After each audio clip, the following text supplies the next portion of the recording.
Mr. Harker. I'm glad that you've arrived safely. Count Dracula. I am Dracula, and I welcome you to my house. This is Mike Price, author of the Forgotten Horrors series of movie history books. While touring in 1999 to promote a 20th anniversary edition of the original Forgotten Horrors, I had the good fortune to connect with Christopher Lee, the title player of Hammer Films' 1958 production of Dracula, also known as Horror of Dracula.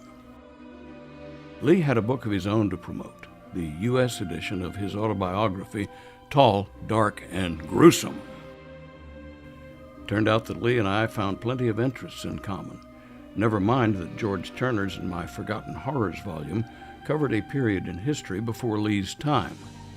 And never mind that Hammer's Dracula had launched a franchise that would never run any risk of becoming forgotten. Not that I would object if some of my Dracula portrayals might vanish, Lee told me, but then you might find it necessary to place them in one of your Forgotten Horrors books and have the blasted things rediscovered all over again. He added this: no ingratitude on my part, mind you. That 1958 Dracula, like its companion Frankenstein picture at Hammer, rescued me from studio casting discrimination. I was considered too tall for conventional leading man roles, you know, and imposed upon me a horror movie stereotyping that paid off for the longer term. Once established then as a reliable presence, no matter the genre, I was able to branch out while keeping my anchorage in the horrors, which meant steady work.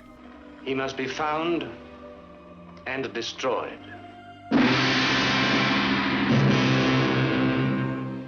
Terence Fisher's Dracula was issued in America as Horror of Dracula, drawn like its key predecessors from Bram Stoker's novel Dracula. It is, as such, a refreshing contradiction of the utter foreignness of F.W. Murnau's 1921 Nosferatu and the stage-bound theatricality of Todd Browning's 1931 Dracula.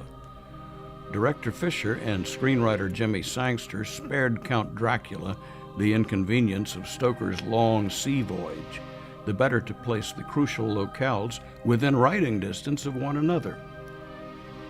The Hammer version served in effect to make Dracula, quote, a domestic phenomenon, unquote, as the historian Phil Hardy has written, despite the stated Middle European locale and its Germanic nomenclature. Terence Fisher and camera chief Jack Asher brought to the assignment a genre-defining combination of stateliness, mannered propriety, and headlong ferocity. The effect is that of honoring the brisk economy of Universal Pictures' B-unit Gothics of the 1940s, but allowing a lingering curiosity in the settings and situations to allow for a more studied pace. Come, let me kiss you.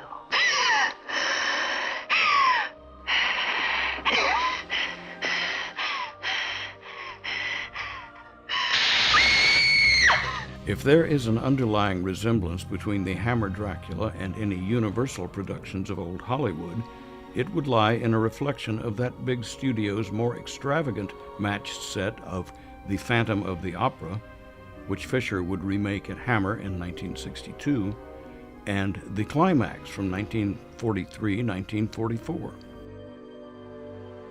Thus did Fisher and Asher establish a recognizable Hammer style, reinforcing and embellishing upon that tone with their collaborative The Brides of Dracula in 1960, a linear sequel notwithstanding the absence of Christopher Lee.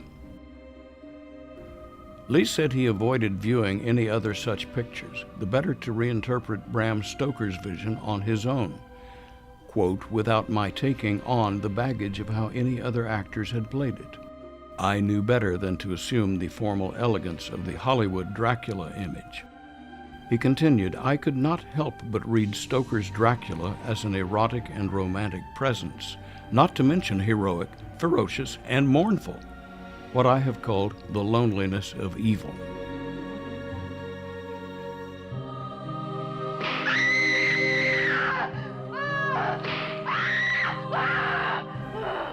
True to Lee's vision, Hammer's concept of evil is relative.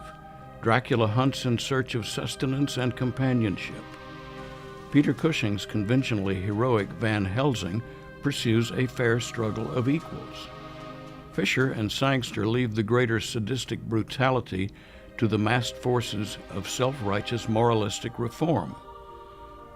The film's indictment of forced piety is emblematic of the Hammer canon as a class, most vividly in its condemnations of English colonial oppression in John Gilling's matched set of 1966, The Reptile and Plague of the Zombies. Lee took a pass on an immediate sequel, being, quote, wary of typecasting, as he said, adding, just as I had been content to confine my Frankenstein monster to one assignment. A direct follow-through to Dracula, 1960's The Brides of Dracula, boasts return engagements for director Fisher and Peter Cushing, again as Van Helsing. Narrative references to the 1958 picture suggest a Lee presence in the backstory, while the sequel concentrates upon a descendant of the presumably destroyed Dracula, played in Edwardian Gothic style by David Peel.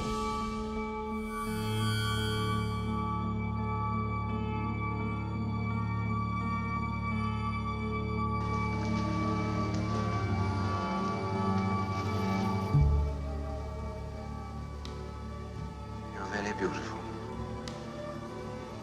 So you have come to help me, have you? Well, no one can do that, mademoiselle. This is Mike Price, author of the Forgotten Horrors series of movie history books, continuing with our survey of Hammer Films' Dracula series and its essential presences, Christopher Lee and the director-cinematographer team of Terence Fisher and Jack Asher. From their collaborative triumph of 1958, Dracula, or Horror of Dracula as it played in the United States, Fisher and Asher managed a prompt sequel, The Brides of Dracula, in 1960. An effective continuation despite the absence of Christopher Lee from the title role. There is no title role, for that matter, the so-called Brides of Dracula serving merely a figurative purpose to describe a victim or lesser descendant of Count Dracula and his presumably virginal recruits to the cult of vampirism. We would be remiss not to mention the continued involvement of Jimmy Sangster, the screenwriter, who had in 1958 defined a very British countryside setting within the Middle European territory of Dracula. For the sequel, Sangster and a procession of rewrite collaborators narrowed the interest to the baronial fiefdom of Baron Meinster, played by David Peel. Meinster, a captive vampire, resides under house arrest. His gaunt mother, Martita Hunt, supplies the creature with nubile victims. The townspeople, Meinster's tenants, presume him insane, if not outright defunct. I'll go and get you some coffee. You see, there's been a death in the village. Pan's daughter. Such a beautiful girl. She was found dead in the forest. They're holding the wake through there now. How did she die? Well, no one really knows, but she's dead all right.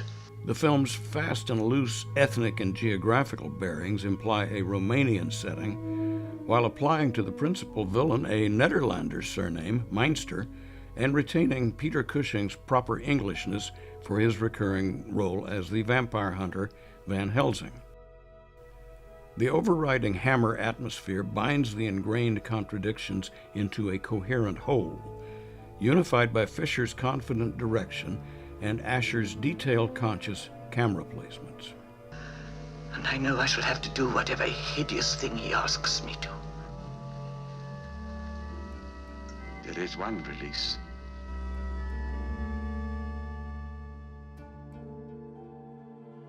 The story finds Frenchwoman Marianne Danielle, played by Yvonne Monlar, stranded at a village inn while traveling to a teaching assignment. The conniving Baroness Meinster offers Marianne lodging at the castle. There, the shackled Baron informs Marianne that his mother has hijacked his royal rights. Marianne frees the Baron, who promptly sets out to make up for lost time. The Baroness becomes an early victim, her reward for having kept the Baron more or less imprisoned. You needn't be afraid, she's dead. Van Helsing, summoned by a priest, Fred Johnson, hastens to a confrontation with the Baron, imperiling himself in the process.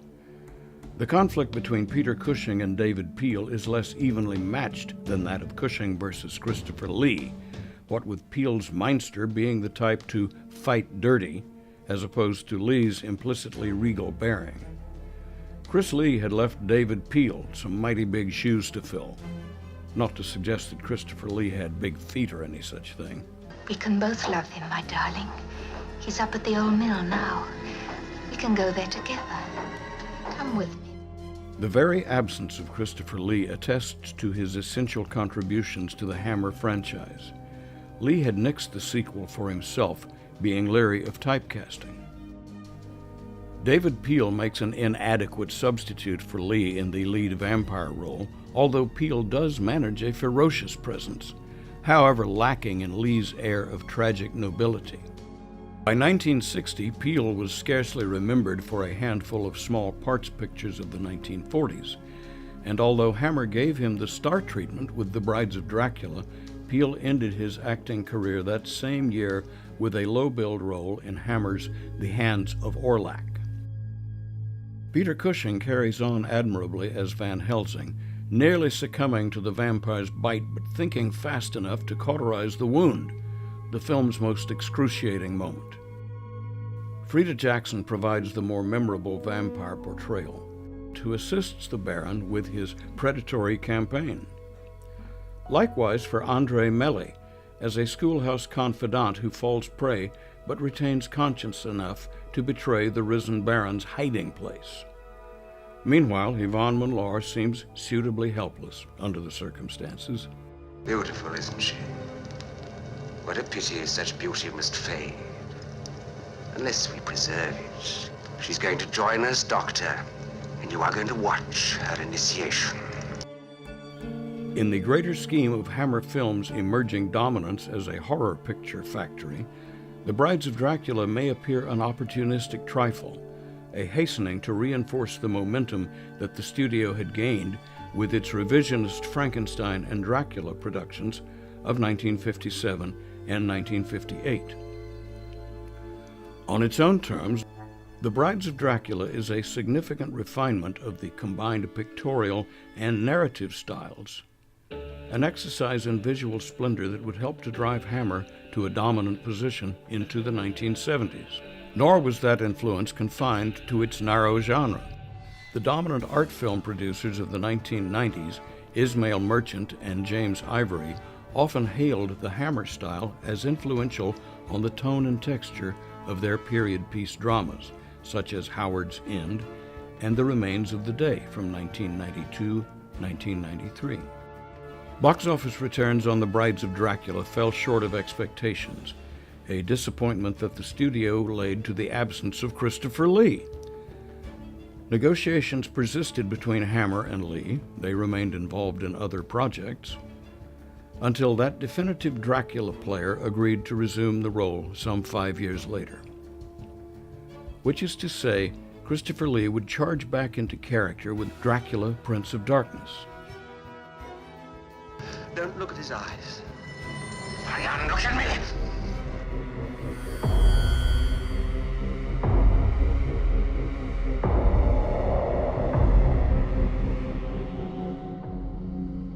Count Dracula. Count Dracula. This is Mike Price, author of the Forgotten Horrors series of movie history books.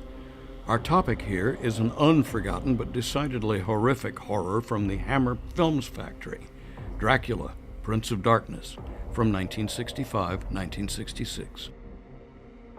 Here we have a reminiscent ramble occasioned by my visits with the star player, Christopher Lee, during a book promotion tour that he and I shared in 1999.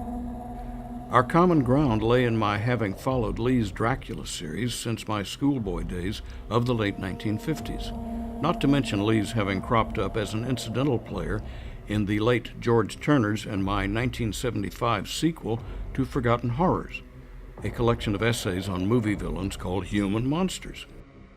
One selection is a 1949 British film called Obsession, also known as The Hidden Room, in which Christopher Lee, at age 27, can be seen briefly as a police constable investigating an abduction. Well, the doctor's not here. Well, what do we do? Clear our cars away and hang around here in case he shows up. I'll go and take a look in his consulting room. That's funny. This is the switch here. Obsession would be my first experience with Hollywood-style filmmaking, Lee added, noting the presence in England of U.S. director Ed Dmytryk during a period of exile. Lee paused, then asked, "But how ever could you have recognized me?" He seemed genuinely astonished. Lee had rendered himself, in the first place, impossible to ignore by virtue of stubborn persistence. And then he had proved eminently recognizable during 1957 and 1958 with two daring assignments, Hammer's matched set of The Curse of Frankenstein and Dracula, alias Horror of Dracula. The risk of genreified typecasting paid off in the attention and bankability that he received. But Lee played the risk strategically by resisting a Frankenstein sequel for himself and then balking at a Dracula sequel while retaining a lasting identification with Hammer Films. Both sequels came together without Lee, but Hammer's persistence at restoring him to the Dracula role kept negotiations until 1965. Although The Brides of Dracula, the follow-through of 1960, had performed disappointingly at the box office, a return to the franchise for Lee seemed practically a guarantee of heightened return on investment.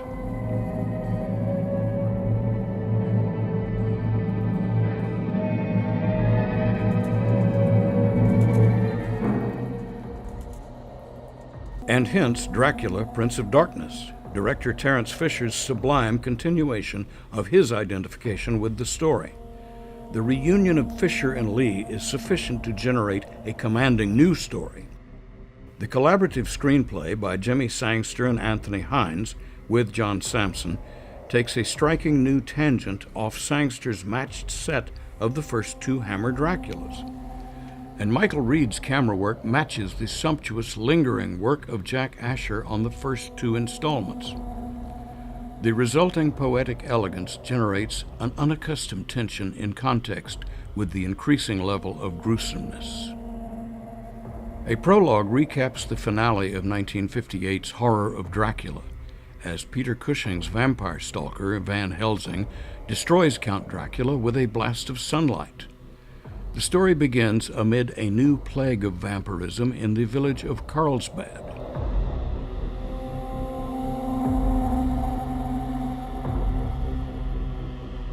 You shame the cloth you wear. We can't take any chances. Chances? What chances? This child died. You understand that, man of God? She died. Andrew Keir appears as an authoritarian priest, Sandor, seemingly certain of the demise of Dracula, yet anxious to discourage visitors. A party of English tourists, ignoring the priest's warning, finds themselves welcomed inexplicably to the castle of the defunct Count Dracula. Why didn't you make your presence known sooner? I was unpacking your cases. I trust the rooms are satisfactory. Yes, admirable. But I don't understand. None of us do. My master's hospitality is renowned. A treacherous butler, Philip Latham, turns one of their number, Charles Tingwell, into a blood donor, his cringe-inducing demise essential to the resurrection of Dracula's ashes.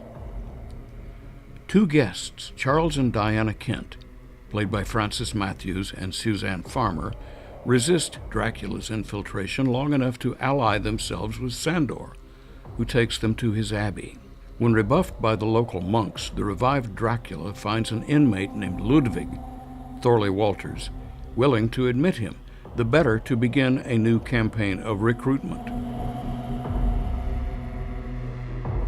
Fellow traveler Helen Kent, Barbara Shelley, has become a vampire in Dracula's thrall. Now bear in mind, Mr. Kent, this woman is not your sister-in-law. She's dead. This is the shell, and what it contains is pure evil.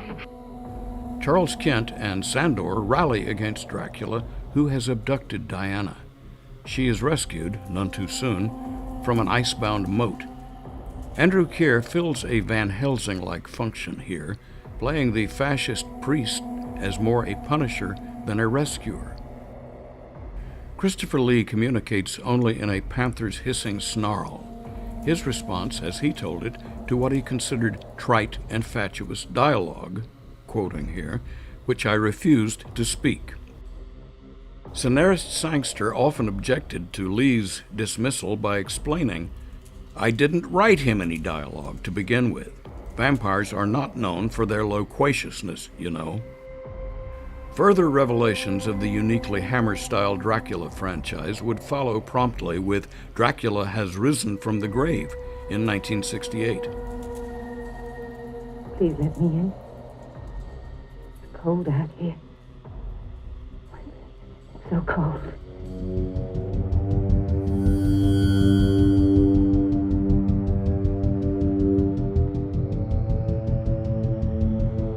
The shadow of his castle, sir. It touches the church. In the evenings, it touches it. Whose castle? Count Dracula? Is that who you mean? This is Mike Price back with you, the author of the Forgotten Horrors series of movie history books. We are continuing here with our survey of the Dracula series from Hammer Films, landing now on Freddie Francis's Dracula Has Risen from the Grave from 1968. Here is the fourth installment as such, and the third to place Christopher Lee in the title role. Hammer Films had allowed a rather cavalier attitude to creep into its publicity campaign for Dracula Has Risen, centering upon an advertising slogan reading, "You can't keep a good man down." Missing now is the Gothic romanticism of the series' original director, Terence Fisher, whose successor, Freddie Francis, applied more of a mechanical structure to scenarist Anthony Hines' tale of an accidental resurrection for the boss vampire known as Dracula. Christopher Lee told me this in 1999. "I was grateful for the bankable identification with the Dracula pictures, but these successive entries tended to prove the axiom that an actor is only as good as his director, and my best director, I think, was Terence Fisher." Now, Lee continued, Freddie Francis was most capable and workmanlike. Primarily a cameraman, he stepped in most efficiently after Terry Fisher had been sidelined in a motoring accident, and Francis brought a can-do attitude that compensated somewhat for his overtness of manner, his lack of the poetic touch that had characterized Fisher's style. Of course, he added, during 1967-1968, the censor's stranglehold in Great Britain and America was loosening somewhat, what the Hollywood trade papers called the New Freedom, and so Francis was free to emphasize an erotic element, a sensuality that had largely been suggested in Hammer's horrors.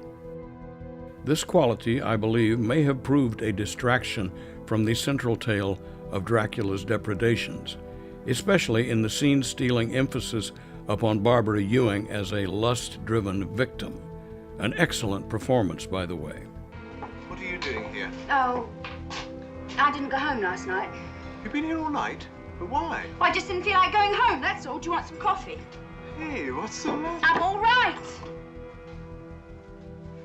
Now, do you want some coffee? Yes. Then, too, Lee continued, Dracula Has Risen was our first job away from dear old Bray Studios, the site of some crucial establishing settings of my first two Dracula films. We were now situated at Pinewood Studios in Buckinghamshire, so in a sense, we were starting anew. New director, new setting, and the same old Count Dracula. Risen opens early in the 20th century as two priests struggle through a mountainside storm on a mission to exorcise the abandoned castle of Dracula, lest its shadow continue to corrupt their village. Wish me well, then? I do. I do. And may God protect you. One of them stumbles and lands headfirst upon an outcropping of rock. A patch of ice covers the body of Dracula, who had drowned in the prior misadventure. blood from the priest's wound resurrects Dracula, who places the priest in thrall. The vampire proceeds to enslave a waitress, Barbara Ewing, while stalking another, Maria, Veronica Carlson, niece of the local Monsignor. The Monsignor, Muller, Rupert Davies, becomes Dracula's chief antagonist. The ordeal ends with Dracula impaled upon a golden crucifix, the same object with which Muller had sought to de-vampirize the castle. Dracula Has Risen from the Grave fared well with the paying customers, becoming Hammer's greatest commercial success to date in both Great Britain and America. The New York Times dismissed the film as junky, a splatter with ketchup or paint or whatever. And the show business trade paper Variety argued that even Dracula himself appears bored at being resurrected. Does she kiss you like that? I bet she doesn't. England's monthly film bulletin admired what it called a nice gory opening and a suitably horrific finale. Yet another sequel followed in short order during 1969-1970, with director Peter Sasdy's Taste the Blood of Dracula. Get that thing out of my sight! Throw it away!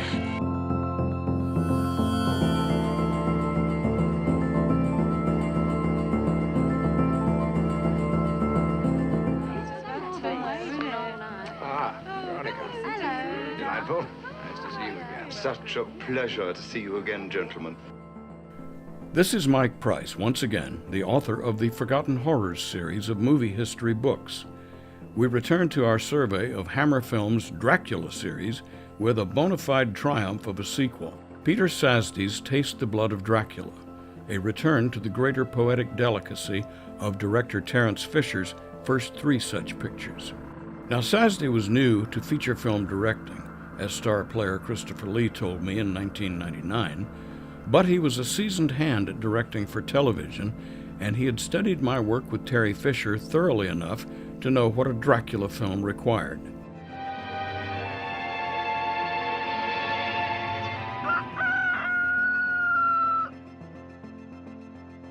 So often, in the case of a sequel, an actor often feels that he is merely along for the ride, going through the motions, as it were, while the studio cashes in on a popular craze for the title or the concept. Not so with this one, I am glad to say.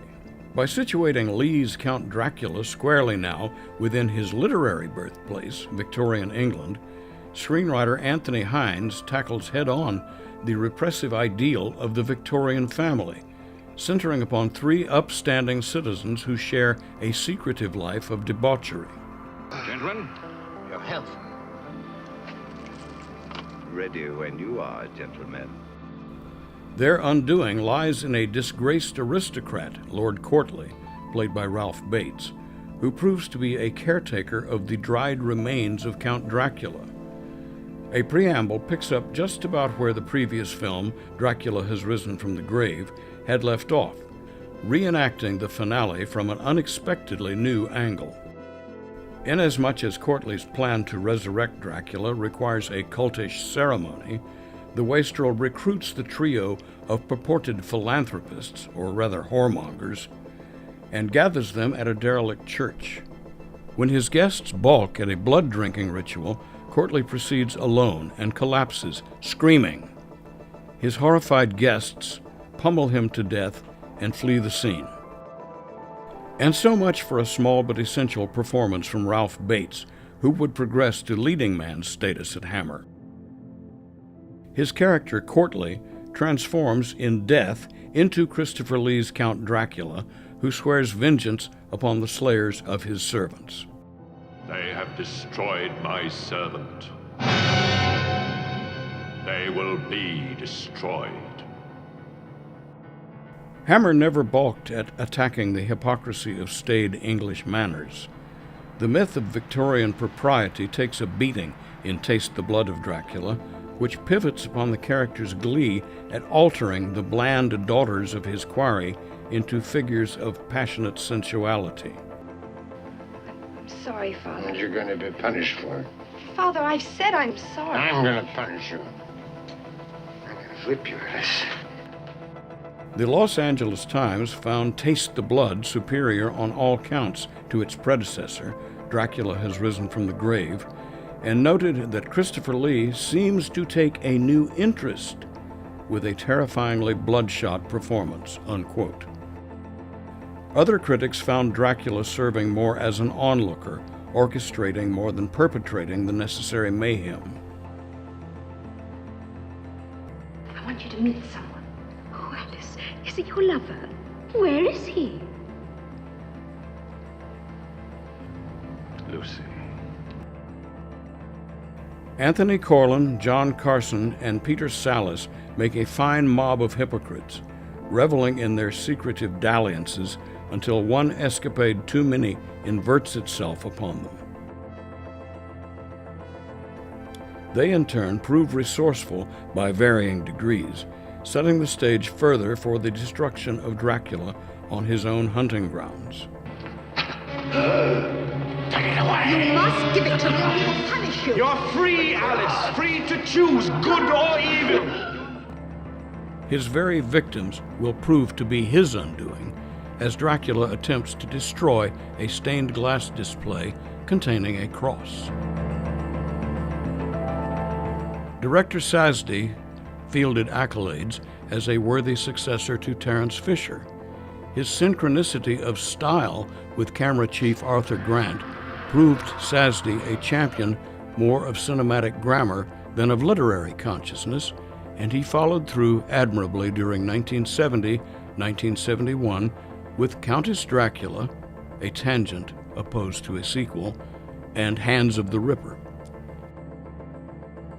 Did I do well, Master? Master, take me with you, Master. I have no further use for you. Hammer Films would resume the Dracula series later in 1970 with The Scars of Dracula, a formal sequel again, though hard-pressed to match the ferocity of Taste the Blood of Dracula.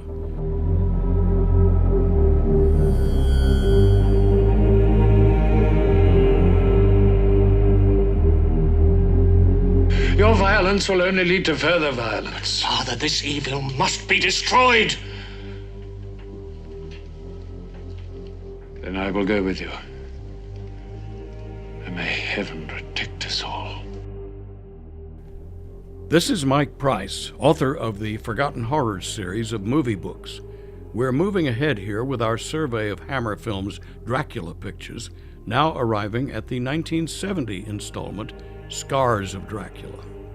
Christopher Lee returns to the title role now as Hammer returns to its Middle European setting after a detour into Victorian England with the previous year's splendid Taste the Blood of Dracula. Roy Ward Baker arrives as director, under orders from management to crank the commercial appeal with an emphasis on the erotic and sadistic qualities. Screenwriter Anthony Hines, alias John Elder, returns to the influence of the source author, Bram Stoker, including such elements as Count Dracula's control over the forces of nature and his ability to crawl like a reptile over vertical surfaces. What were they thinking, Christopher Lee asked when he and I visited in 1999. Well, they were thinking more of the potential box office returns, a greater sensationalism, at the sacrifice of the more character-driven and literary interests of the Gothic horror enthusiasts who had made our Dracula films popular in the first place. The room is prepared, sir. Bring blankets. You shall sleep here. I must apologize for the inconvenience, but since the fire... Fire? This cynical approach called for me to behave rather more abominably than usual, added Lee. I was too thoroughly committed to the franchise to back out amidships, and so I made the best of it that I could make. The pace of one new Dracula a year, approximately, there during the late 1960s and early 1970s, made sense only to the accounting department, and by that time Hammer was veering into even more vampire pictures than the Dracula installments. The additional such pictures in 1970 alone included The Vampire Lovers, Lust for a Vampire, and Countess Dracula, all standing apart from Chris Lee's Dracula titles. You must stay here. It's very kind of you, but I can't bother you any longer. I'm sure I'll find a place to stay. There is nowhere else. Scars of Dracula opens with yet another resurrection with the assistance of an immense bat. The local villagers, enraged and goaded on by a priest, Michael Gwynn, put the torch to Dracula's castle, only to find that he had retaliated with a massacre at their town's cathedral.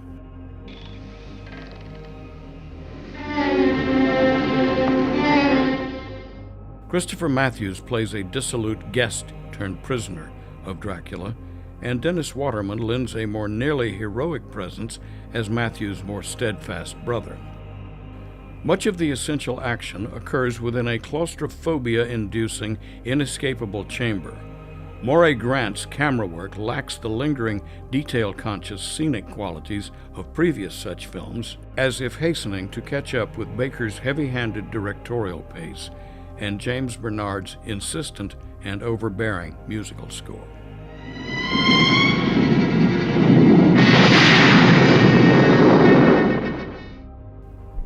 Critical notices were largely uncharitable, with the New York Times dismissing Scars of Dracula as garish, gory junk, unquote, and Kevin Thomas of the Los Angeles Times finding little remarkable beyond a surfeit of sex and violence. Thomas had found director Baker's non-Dracula, The Vampire Lovers, to be excellent, but added that all Baker manages to do here is to keep things moving. Wolves. They're free. Free to wander as they please. If only I were free. You. I'm a prisoner here. The film historian Phil Hardy found supporting actress Anushka Hempel to be agreeably sensuous and hailed Lee's customary professionalism. 2 further films in the Lee as Dracula series remained in store: Dracula, A.D. 1972, and The Satanic Rites of Dracula in 1973, with yet another entry minus the presence of Christopher Lee. But patience, please. We have those 3 additional episodes to go, and all in good measure, one at a time.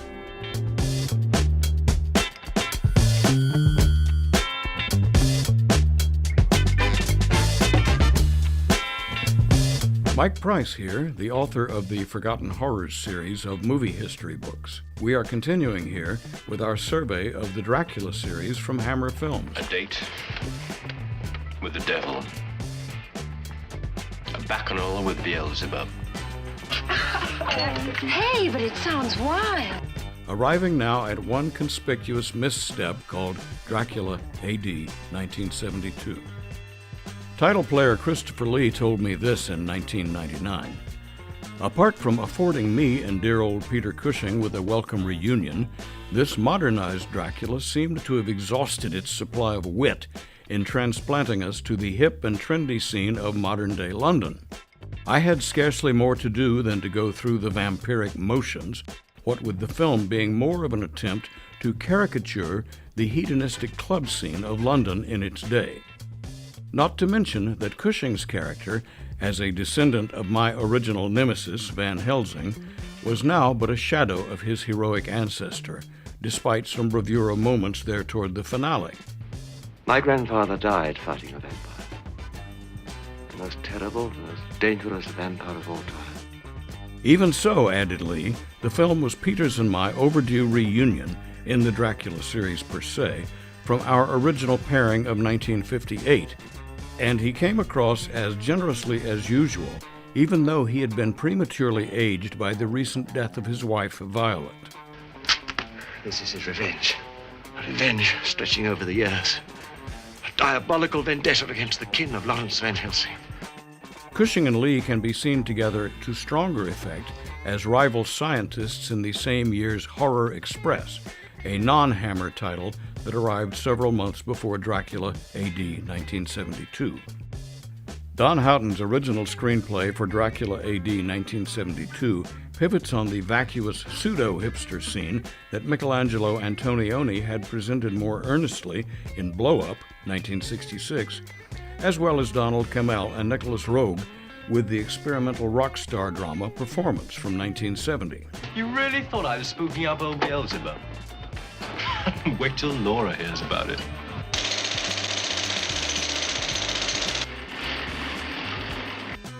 Cushing himself had fitted his dignified Oxfordian self into such a setting in 1968 with the Mad Doctor picture Corruption.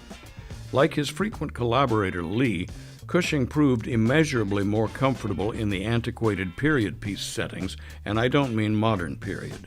Both Count Dracula and Van Helsing seem to exist here in a vacuum. Count Dracula! Look on me, Dracula. With Dracula AD 1972, director Alan Gibson appears more comfortable with a 19th century frame, where the picture opens. A struggle atop a runaway carriage leaves Cushing's Van Helsing in the grave and Lee's Dracula staked and buried nearby. Then in 1972, descendants of Van Helsing, Stephanie Beacham and Cushing, find themselves in renewed conflict with a dope-addled hipster cult and its attempt to resurrect Dracula.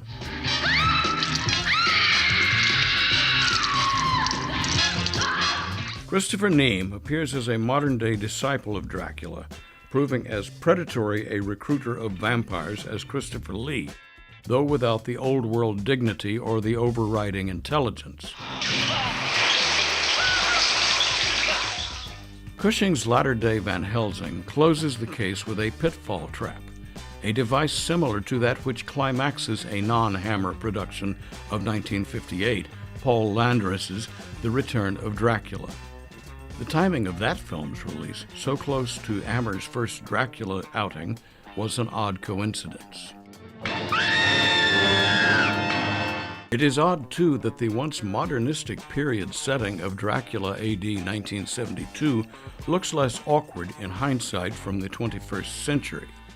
Perhaps the only bad Hammer is no Hammer, after all, even though this one poses a challenge to that axiom.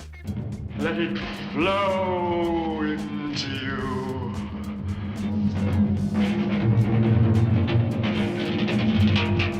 It helps the film's atmosphere none at all that Richard Bush's camera work still conveys the Victorian elegance one associates with Hammer, despite the ostensibly modern-day setting. I should never pass up an opportunity to work with Peter Cushing, said Christopher Lee, diminished circumstances notwithstanding. We liked this one so well that we both returned for further insults in yet another sequel. The Son and the Holy Ghost!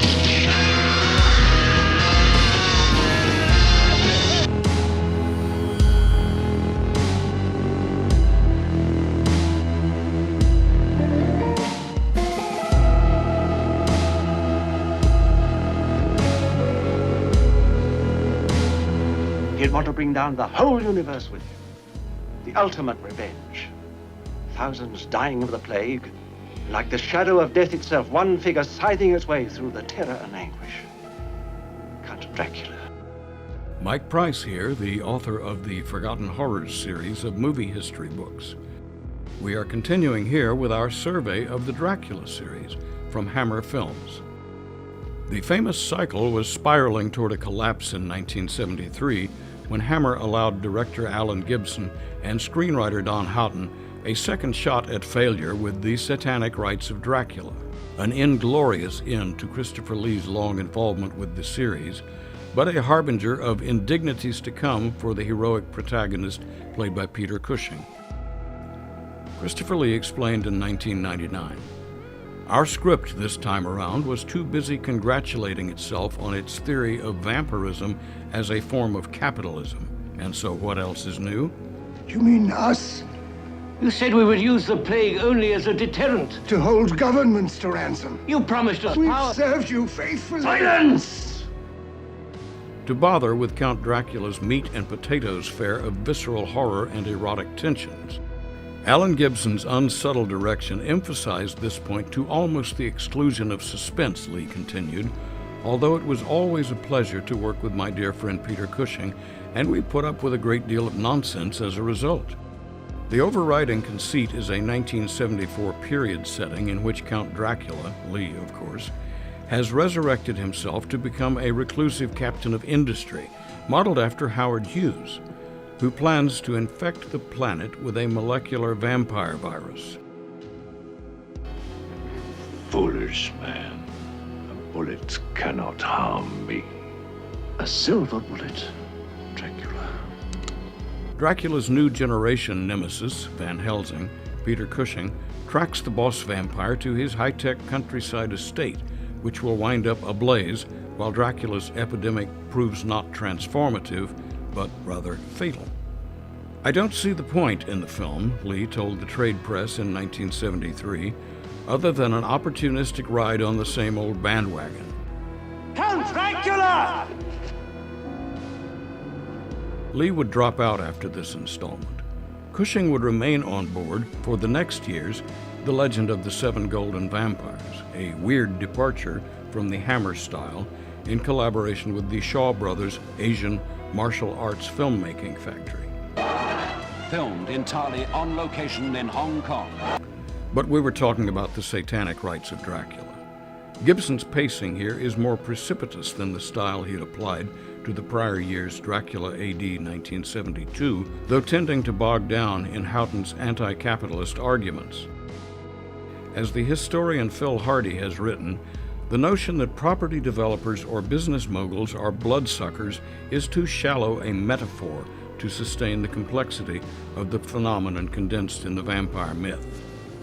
Do not meddle, or you will have to deal with me.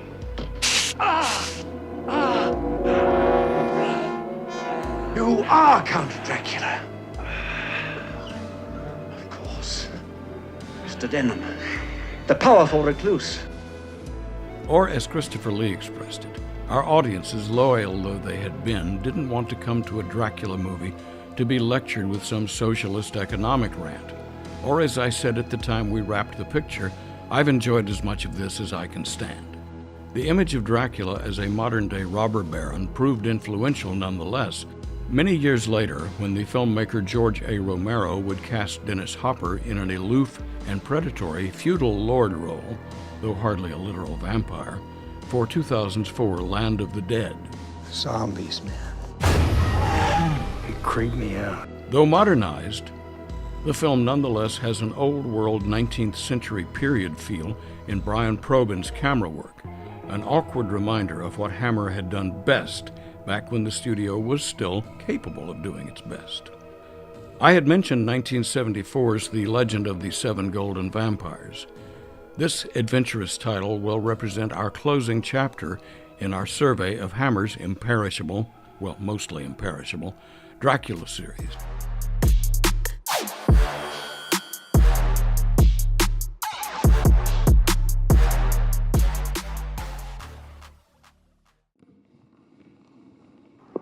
There is a doomed village somewhere in the vast center of China that becomes cursed each year at the time of the seventh moon. The whispered word is vampire. This is Mike Price, author of the Forgotten Horrors series of movie history books.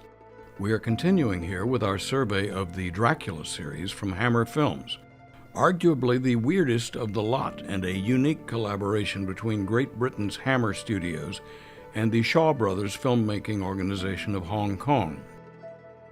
The selection is The Legend of the Seven Golden Vampires from 1974.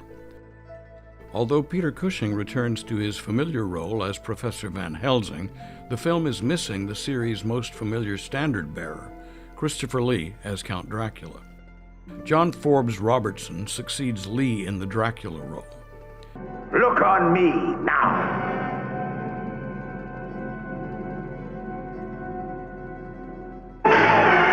As Lee explained in 1999, the series had lost its appeal for me, what with Hammer's insistence upon coming up with a new Dracula title, it seemed, every year.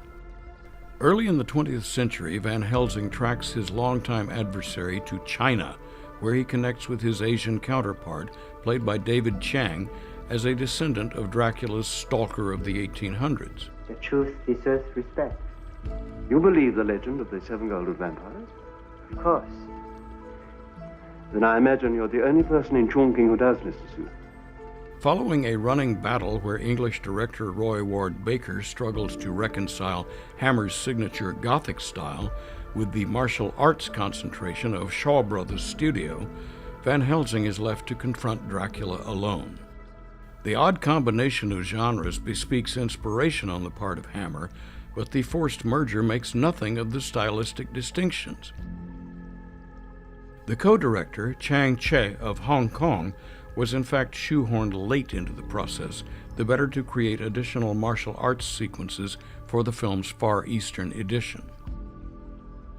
Then, paired to an hour and a half for the English market, and further trimmed by 15 additional minutes for its American release, 7 Golden Vampires wound up pleasing neither the horror audience nor the martial arts enthusiasts, and brought Hammer's series to an inglorious end. Hammer had planned yet another sequel, exploiting East Indian vampire lore, but abandoned that one in pre-production. The failure is not for want of trying, of course, and the film contains many evocative sequences in the various sieges of the undead and the dependable immersion in character of Peter Cushing. The Shaw Brothers' pedigree had been sought to lend athletic authenticity, but such moments here lack the hand-to-hand intensity that is crucial to that distinctive genre.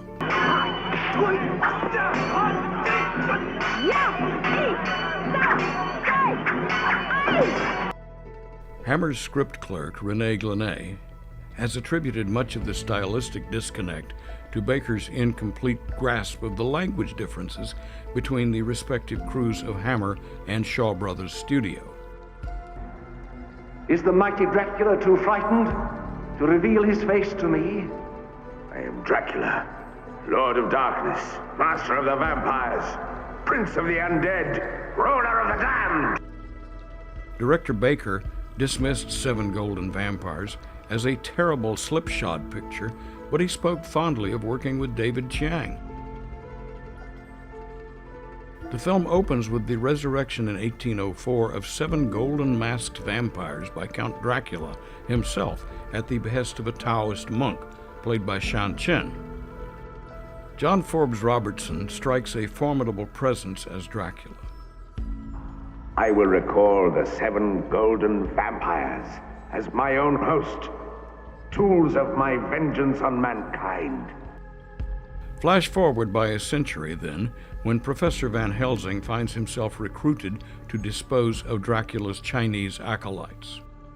The methodical destruction of the golden vampire cultists forces the film into an episodic narrative structure, a repetitive cul-de-sac rather than such a sweeping adventure as the title promises.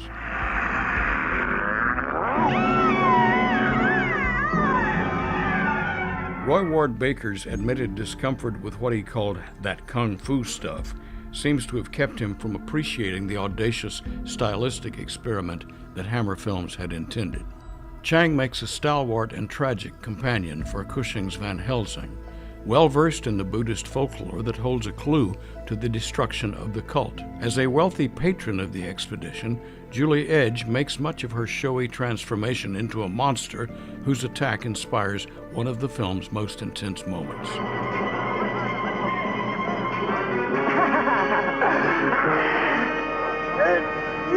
More a film of scattered memorable moments than a coherent whole, 7 Golden Vampires at least celebrates the adventurous willingness of which Hammer was capable, even in its days of fading glory.